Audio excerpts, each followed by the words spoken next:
जमनकीरा थाना ठारू संबलपुर पटकू प्राय 8 किमी दूरता डुमेरामुंड छक पार्श्व कंटेनर बाइक धक्का होईछि। फल गुरुतर 3 बाइक आरोही को पुलिस गाड़ी ही कुचिंडा डाक्तरखाना को नहीं जाइथिला।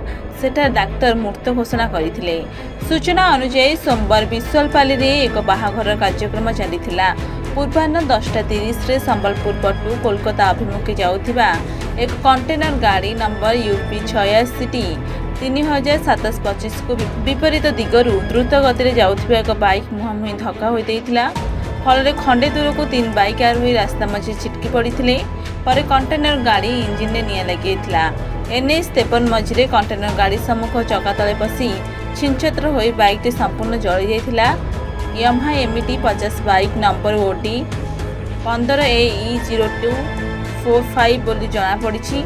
अन्यपटे 3 मृत बाइक आरोही यथाक्रमे गौड़पाली बासिंदा सांबारू रणा पुओ बुलू रणा, विश्वलपाली गाँव जगन्नाथ सिंह पुओ रामव्रत सिंह एवं पथरापाली गाँव जुहन लांगा पुओ सुजित लांगा बोली परिचय मिली।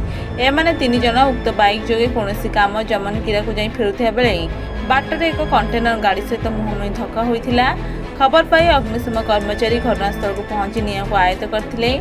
एने जमनकीरा थाना रे एक दुर्घटना मामला रुजु होईछि।